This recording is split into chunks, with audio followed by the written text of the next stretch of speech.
Malakenyam, ner Malakenyam kanasin content barach member the link nor online TV. Kajan guaseme te kon kalar me bukona link rewi dan ka gambela an wale kajan shang right kon ka jama shang wal ngwan ka pai badak ron kina daro jendang ro ngwan shi kwaren pai kwany ne Dr. Galwaron che shubre wi ka gambela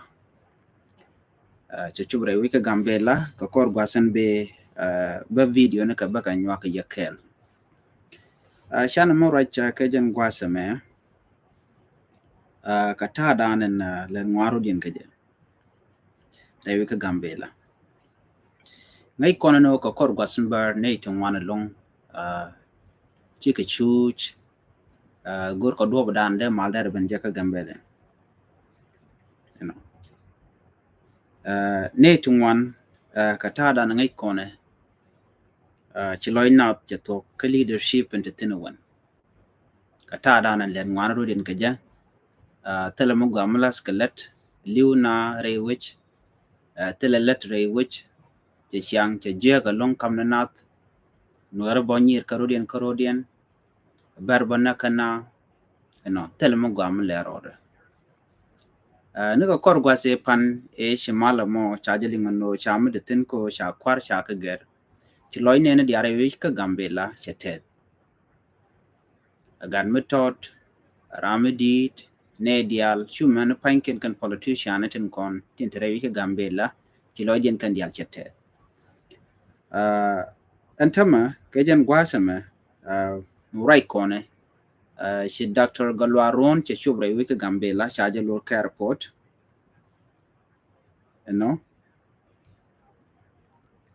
si lein ne dial si te chinetung wan chika wen wini ko bikan support dien kinok dien ka kwere jadidan painung rewika gambela bikan anyot netung wan long chilojin chetet ke chinetung wan chiwo airport ko waterlo ajmo wajalat chika jen airport shika wa ne rewika gambela murai kon ka jan gwasmentama shi kwar dang raw chika chop ka kare we dan ka gambela antama liep ka ko dong de kan community de kan ka address ke de ka right kana liep ka new land ne tung wan ko ne tung wan chika jen chika wo ne ka mazuria ki rona ba dun gambel ko de kan olorten ki loinen tung wan chete da long la change method malar ka jen o change ben ke do bdan de ger ke gar de ben ke jere wo chi matot gare ka kan koruna dialati telewe chin chane go longo do mi dire no de gambel de ro ger tele do mo ger gambel ro de je wi connection right connection ko de kwar content pai watch de kan do de kan real ka me de na de ke te ke gambel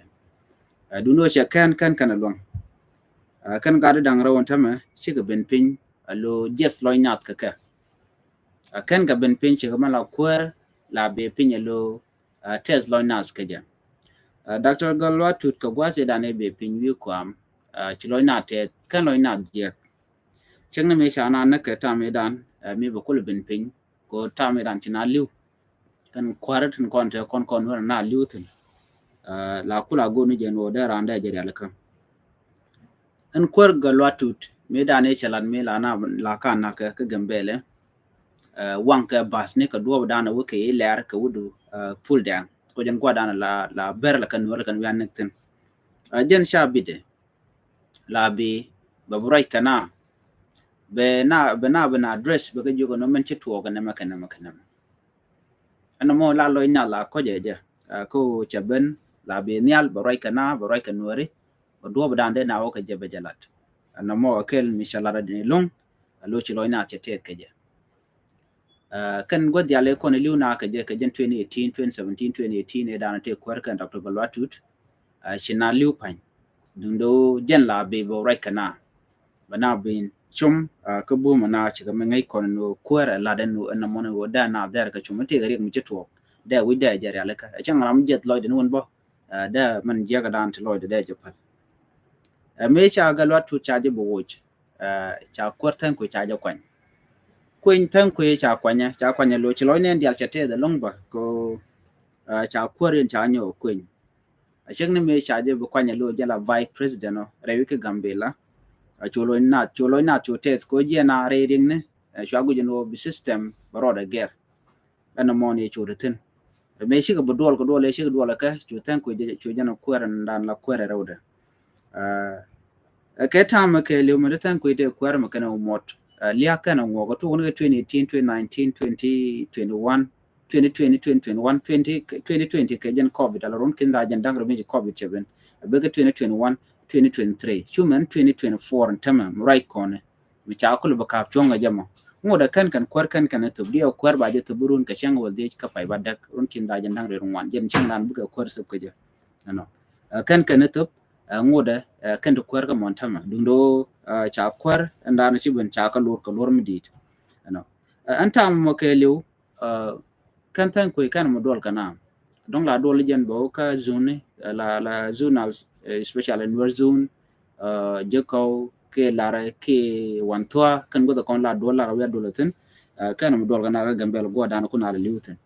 ano kan mo dol kana bo ga dal ko ke chan kwar ke go da kon dong da dol kana tin no mo chalo ni entu ngwan che jaga jaje ko liuna ka dong che ba address ngai kono no te ni ngwan chi liu ka entam ne ta na ka ber ka torbiyele no kene na ka ber ka torbiyele ta me dane shana na chi duna jen kana kwar ko ken chi wona ka wan to ke chi ku jimi no namo jeg loy na ke ta me dan cha gor cha gwar chi ni ngwan che gwar ba ku ko na me shi mo gwa la kwar mi te tan la jena bane ka bo ko bum no duno kan tan ko kan jala ke ta me dan man nong just lo mi di long ma me cha tan ko cha ju je tama o tan ko kana man dan la dung ne ka kana je gujin do da jari ala ka do dan de na de go gwa ka je a kwar pan to no kwar mi cha de jo gujin man wona je go na ne no dong ne tungwa no ka ra ka tan ko I'm one of the person ko la na no ba miste mission and then right about it mite mi jeng mission ko nga je aram kel ka within gambela mi jek shanga mo jega jabech no du no telewe ne din kon tin don la kuma yar ke ki reng nuare kan nuare pan ken la politician nuare ko nuare politician nuare ka rien jogono let kon me mi jek chika rodien chale o chika rodien luok chika rodien rebook mite mi jang mutwo la jele ken ko woni kan gwa wuga tinane bat chagwa mite ga mi jeng mi shanen ga ko la ju ga na mene chagwa ina namo ci kwartan ko ce te kare ke ci na chure da ka chon mi di la to an ta maga jan gwa se me mi ci tan ko ce jena ko tan ko ce jena lo ci tara mate loide no balaro no me ce tede ana mone e ma za no tara mate loide ka kwartan ko ina ko ci na chuiten lot the panya a queer, but when it comes to community and down the right corner, came the content, I china choose. Michina choose ko tell a right michamalat, mabaling, media madong de capture, tell a ram right, tell a article teacher mongorka, quimalka, quimatka, can work an chombo online.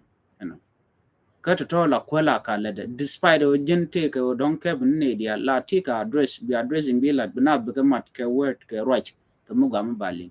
but no more che tel ga ta mi dan antama che jen alo chi jen kwar dan bilon wod yu kom che kwar den che le ben kan kwar dan ro di cha kwan kwar nyam ai chek che ma ngai na shek bar kwar rawde galwaron wunwara dr galwaron antama jaram dan cha kwan lo jen la jala vice ka ta danen cha kwen kijin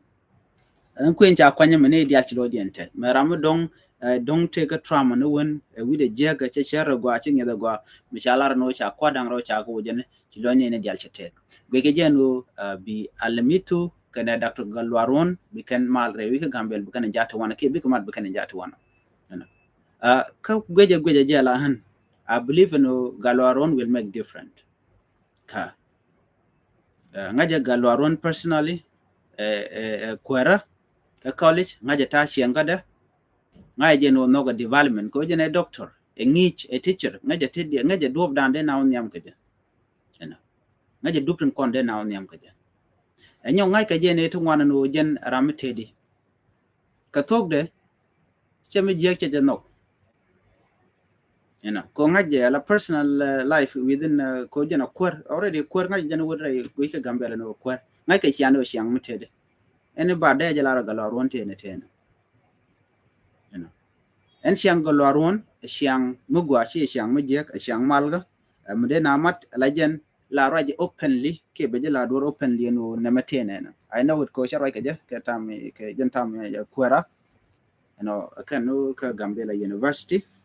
gwa de cha ne lo jala kwara no jen ramugwa kane chera ka gwara so noko ne magwa mingi ji dwor che be peni be yi jako me gor man no de lat lamugwa ke ki development ka be lat ngaje je personally ala hen kono je kamno kono je konangro so no mo meditin kaje so ramugwa ka ta chiang na ngaje ka galwaron telemi jeng buto latin bu tin nyam tin kontin mot nyam kan dong ba ku lo gujin wo bugo wedi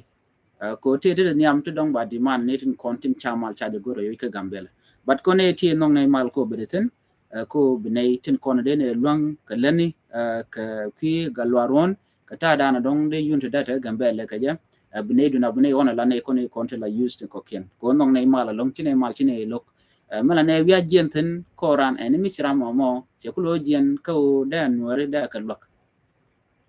mission wer chiko look dong telemu gwa mishilet ka ke telemu tedi na mo lati ke question ko jin leader mo manane dial bune dial bu yik far ko kan en kum man payo tele par mi tok ten me kan kwar kan kon press kan kon liap tele dom bo nyam ko de run diok tetne ka tenna lo china joj tele mo lat ke chang kel tele development tele mo lat ke la ton jin just ke bu gar mo gora mo tele mo gwa ma to antama murai ko antama ka chop de re wi gambe lena ran ci loy de tet ko cha kwa dang ro cha ko wuch chikan chitam dien cha tok chikan ma luang kan chikan luang kan lene ka chikan ma nam tol kan chikan tol kan lene shi ma ngai kon no charot te tol la tok tel mo gam chi wala lat ka ka antama mi chi kwara ma shabena ka tama me gwe janu ba mo go ko ne to wan tama tel odien man ber tel odien te ram ma shiro de tet ala regime change mo go alon kan ideal regime change gwaya ko la to ko ken to go la ka no ngata sha palewa kel mena lat ke ta me dane te dr galwatu te kwarka gambela take stadium gambela ajen gwakke ci gwakke je to me cha to dr galwatu to acho pele je nono kan lat chu mena tema share bo ci ke je ko tele share go ri shala jan ta dane ci galwa tut kar yale keje tele mu cha nyoko lene anyo piu tele piu re wich karaba tele karaba re which a jek tele mu gam le rorten ke tamo ke liu tele mu chala but chiran to del de kamni ala wa dong o jini ku long ngak but ka tok de in reality chunya na kati di jek ne an ke to gorga no de real ka kumba chi kuma che ga real ka right now a right time ko mu dr golwaron kana jen alimitu mot mo ko yana iti chudin rod but we mean that gambela ba jek for good goido dr golwaron engwane kelinga a use kelinga ka alarm educated person me beta yunte ka rewi gambela be jangaje no de na wede ko men terne lon kon use o chine gorno de ne chuch chine gorno ne de ne de ne pen let de ne kala let go den community gambela de janang nyam non ne yo de na tike unity non ne yo bong rich chaje bulat kwikel gone no tele yera radian medela tes ne nyoki ramde le liure wi gambela ka tamde da shamo gwalo de kan dang ro de let kel de kan ne kon la ber kon di lokon wari de jogo yena ay amada na me tam da di manu kun palaka alle ne kon kel ko bana gambela bana ina ngwar dien namo da mo gwa mu we de la let ko bin wari be ku de to mi shejan bana chuje long ko mu we kan che kon lin ke tamen tam ko kon kon la gan wari tere ne oi ba ji pali kamite ga mi jeng mi shorla be de yik roja gan siu mi te mi jeng mi chinene it doesn't matter latik dan gwani jana long katigram kel chang cha bil kon biling ni al federal government bu kon long kon len ba kon ala ko gor kon tike gambela ci kon gor bana jek ke jan gwas men tama man gora de lariye ci Dr. Galwaron ci shuka gambela jare yu ka gambela antama moray kono kan kwen alemitu mot no ka kamla da moko bikan gambela bikan nang nyam an lat kwer ka man bakulu to bala inauguration tomno kwer ka dew ka jeno dong darun changa wal de ka pay badak won kin da jan dang ron jen tam dong bana balat ka ja ka kuje mo chana goro no chana chonkel ka ja chana goro no bana mal bana je advocate bana ka community net ko ken ko bi mal bakulu to wana jan ta dran goro jeno de kono mo de kono kep ka ja ene ban leer ko ken bana ka lene ling ko kore changa me ke ba video ne yo ba la video ne content cha joj tilanyin ta dan lor ka ja ka airport dun gambela ka chub dare wuce chub re wuce already and Dr. Galwaron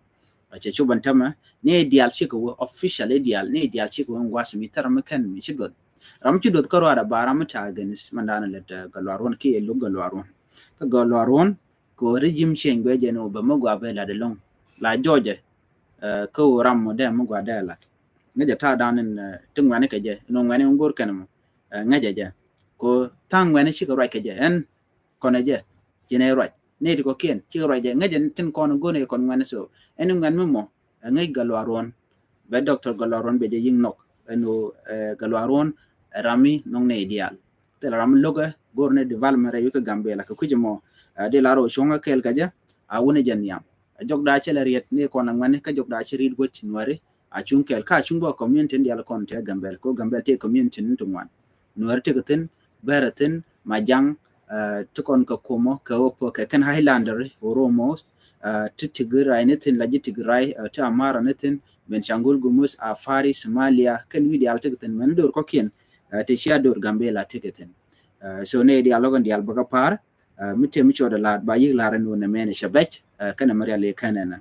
jena moni en mandande kon link en ban le jek ka kore yo mo dong te mi chan le link ka ta dan len maru din ka ja ka gambela gwaza me no anyway bayan nung information dodian ka ta ka dodian ki ko gwa ta ben biya ta man bye bye